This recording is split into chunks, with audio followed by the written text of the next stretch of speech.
त्रिशा उस दिन मस्ती में आकर फिजिकल तो हो जाती है, लेकिन अब जब वो डॉक्टर के पास अपना चेकअप करवाने के लिए आती है, डॉक्टर चेकअप करती है और पता चलता है कि त्रिशा प्रेग्नेंट है। ये सुनकर त्रिशा सदमे में आ जाती है और घर जाकर बहुत रोती है। इसके बाद त्रिशा एक बर्थडे पार्टी में जाती है, लेकिन वहाँ जाकर भी चुपचाप बैठी रहती है और किसी से बात नहीं करती। पार्टी से निकलते ही वो गाड़ी में बैठकर फैसला करती है कि वह इस बच्चे को जन्म देगी। अगले दिन वह सुबह उठकर जॉगिंग के लिए जाती है, लेकिन अचानक उसे याद आता है कि वह प्रेग्नेंट है। ये सोचकर वह जॉगिंग छोड़कर वापस अपने पापा के पास आती है और उसके पापा उसे देखते हुए पूछते हैं, क्या हुआ बेटा, आज इतनी जल्दी जॉगिंग से क्यों लौट आई? त्रिशा कहती है, पापा मुझे आपसे एक जरूरी बात करनी है। उसके पापा जवाब देते हैं, हाँ बेटा बोलो। तब त्रिशा कहती है, पापा मैं प्रेग्नेंट हूँ। ये सुनकर उसके पापा घबरा जाते हैं और कहते हैं, तुम मुझसे मजाक कर रही हो ना? लेकिन त्रिशा कहती है, नहीं पापा ये सच है। तभी गुस्से में आकर वो कहते हैं, तुम प्रेग्नेंट कैसे हो सकती हो? किसके साथ, कब और कहाँ हुआ ये सब? क्या वो अंकित है? त्रिशा जवाब देती है, नहीं पापा। फिर उसके पापा कहते हैं, बेटा एक बार हम डॉक्टर से बात कर लेते हैं। त्रिशा कहती है, मैंने डॉक्टर से पहले ही कंफर्म कर लिया है। इसके बाद उसके पापा कहते हैं, तो बताओ लड़का कौन है? त्रिशा कहती है, मैं आपको बता नहीं सकती। त्रिशा के पापा उसे बोलते हैं, अब क्या करें? तब त्रिशा बोलती है कि मैं इस बच्चे को जन्म देना चाहती हूँ। यह सुनकर त्रिशा के पापा गुस्से में बोलते हैं, इसका मतलब तुम शादी करना चाहती हो? लेकिन त्रिशा बोलती है, नहीं मैं यह शादी नहीं कर सकती।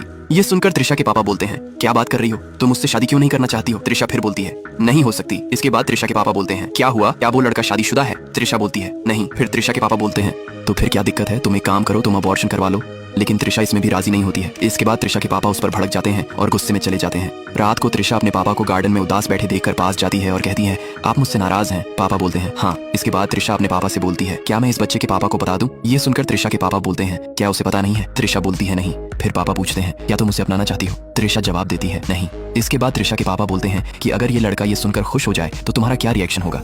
त्रिशा बोलती है, पता नहीं। फिर वो कहती है, क्या मैं उसे बता दूं? उसके पापा बोलते हैं, हाँ बता दो। इसके बाद वो अपनी दोस्त को कॉल करती है और कहती है, जो उस दिन बर्थडे पार्टी में जो शराब वाला आया था उसका नंबर जल्दी से भेज। लेकिन उसकी दोस्त इसे गंभीरता से नहीं लेती और फोन काट देती। अब वापस त्रिशा अपने दोस्त को कॉल करती है और कहती है, मैं प्रेग्नेंट हूँ। यह सुनकर उसकी दोस्त को झटका लगता है और वह अपने दोस्त को कॉल करके उस दारू वाले का नंबर देने के लिए कहती है। लेकिन उसका दोस्त कहता है, ये दारू बारू पीना छोड़ दो, नहीं तो तुम्हारा भी मेरी तरह लीवर खराब हो जाएगा और मैं अभी भी अस्पताल में हूँ। ये सुनते ही त्रिशा गुस्सा हो जाती है और वो अपनी दोस्त से कहती है कि उसे नंबर देने के लिए बोले। इसके बाद वो आदमी कहता है, मैंने सारे दारू वालों के नंबर डिलीट कर दिए हैं। फिर वो दोनों उस जगह जाते हैं जहां उन्होंने पार्टी की थी। वहां वो एंट्री रजिस्टर देखते हैं जहां पर सारे लोगों का नाम लिखा होता है, मगर उस दारू वाले ने अपने सिग्नेचर की जगह लंबी लाइन खींच दी होती है। अब त्रिशा घर चली जाती है और घर जाकर एक एक करके सभी दारू वालों को कॉल करके अपने घर पर दारू मंगवाती है। वो ये सब इसलिए कर रही थी ताकि उसे वह लड़का मिल जाए। त्रिशा के पापा उसे दारू इकट्ठा करते हुए देख लेते हैं और पूछते हैं, क्या तुम डिप्रेशन में हो? त्रिशा जवाब देती है,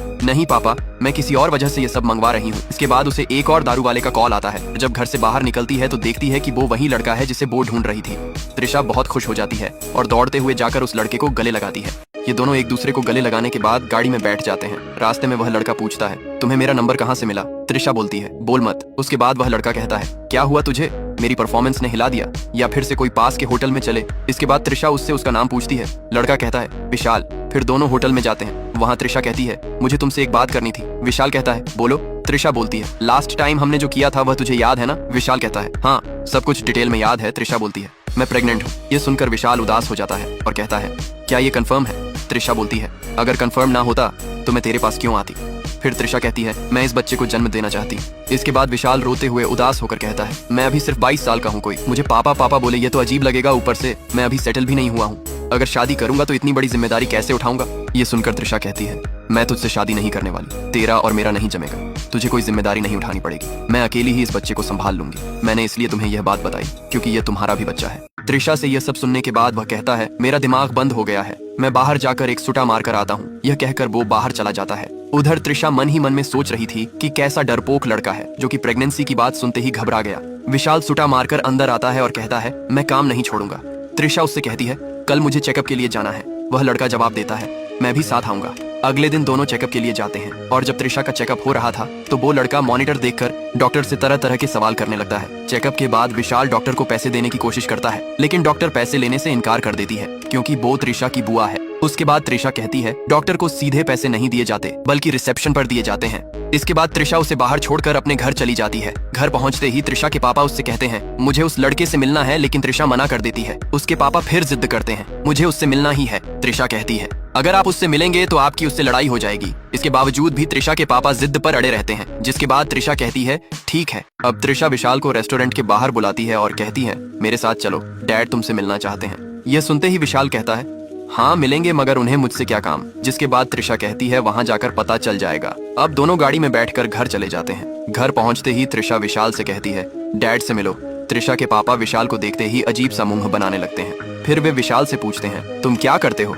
विशाल जवाब देता है मैं दारू बेचता हूँ। यह सुनकर त्रिशा के पापा हैरान हो जाते हैं। यह सुनते ही त्रिशा के पापा त्रिशा से कहते हैं समझ गया, इसीलिए तुमने बेडरूम में इतनी शराब जमा की है। फिर वह कहते हैं क्या तुम्हारे मम्मी पापा जानते हैं कि तुम यह सब करते हो। विशाल जवाब देता है मेरे मम्मी पापा नहीं हैं। यह सुनते ही त्रिशा के पापा की आंखों में आंसू आ जाते हैं। त्रिशा पूछती है कोई तुम्हारा ख्याल नहीं रखता। विशाल जवाब देता है हाँ रखते तो हैं, लेकिन मैं किसी पर बोझ नहीं बनना चाहता, इसीलिए मैं दारू बेचकर अपना गुजारा कर लेता हूँ। इसके बाद विशाल कहता है अब मैं चलता हूँ अंकल।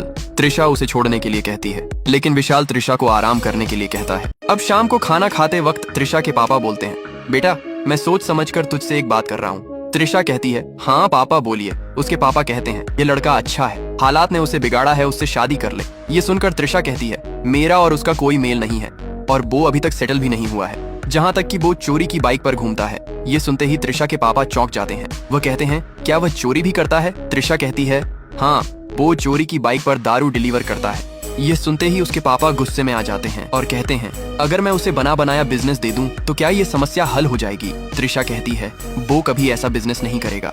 इसके बाद त्रिशा के पापा कहते हैं ये सब मुझ पर छोड़ दो। फिर त्रिशा के पापा विशाल का नंबर देने को कहते हैं, लेकिन त्रिशा नंबर नहीं देती और उठकर चली जाती है। अगले ही दिन त्रिशा के पापा विशाल का पता लगा लेते हैं और वहां जाकर देखते हैं कि विशाल का पूरा कमरा इधर उधर बिखरा हुआ है और उसके कमरे से सिगरेट का धुआं ऐसे बाहर आ रहा था जैसे 100 लोग अंदर बैठकर सिगरेट पी रहे हों। अब विशाल पूछता है आपको मेरा पता कैसे मिला। वो कहते हैं अहमदाबाद से केदारनाथ के यात्रियों का पता ढूंढा तो तुम्हारा पता मिल गया। तभी उसका दोस्त आता है और आते ही कहता है 35 बोतलों का ऑर्डर मिला है। विशाल कहता है ठीक है बाद में देख लेंगे। ये सुनकर त्रिशा के पापा जाने लगते हैं। तब विशाल कहता है पानी तो पीकर जाइए, लेकिन त्रिशा के पापा बहाना मारकर फ्लैट से बाहर निकल जाते हैं। तभी उन्हें त्रिशा का कॉल आता है और कहती है आप विशाल के घर गए थे। तभी त्रिशा कहती है विशाल के घर जाने से कुछ नहीं होने वाला और फोन काट देती है। इसके बाद त्रिशा के पापा सफाई करने वालों को कॉल करते हैं और विशाल के फ्लैट का पता देते हैं और सफाई करने वालों को लेकर विशाल के फ्लैट के अंदर आ जाते हैं। अब त्रिशा के पापा विशाल को बाहर जाने के लिए कहते हैं, मगर विशाल कहता है मेरा एक काम है।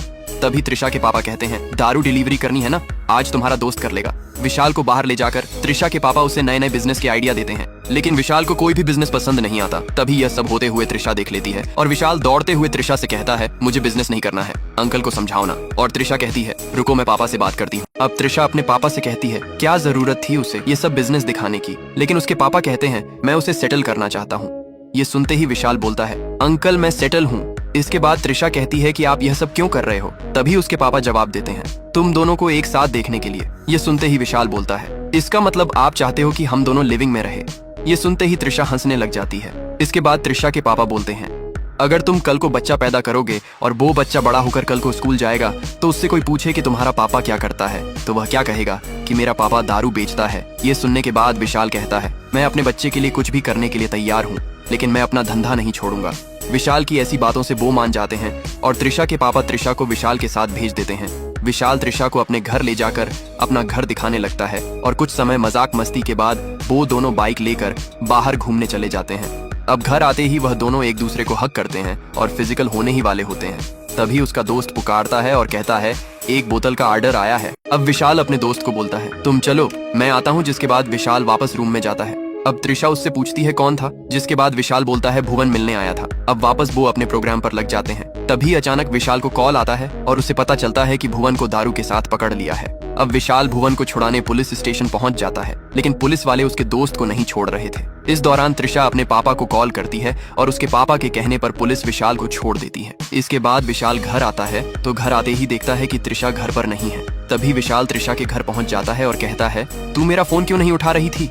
तभी त्रिशा बोलती है मैं कुछ सामान लेने आई थी। विशाल कहता है आज मैं कुछ अलग ही महसूस कर रहा हूँ, चल दोनों शादी कर लेते हैं, मैं ये सारे 2 नंबर के काम छोड़ दूंगा। इसी दौरान त्रिशा के पापा आ जाते हैं और वे उन्हें कहता है मैं त्रिशा से शादी करना चाहता हूँ। यह सुनकर उसके पापा की खुशी का ठिकाना नहीं रहा, जिसके बाद विशाल त्रिशा को गोद में उठाकर ले जाता है और ये कहानी यहीं पर एंड हो जाती है।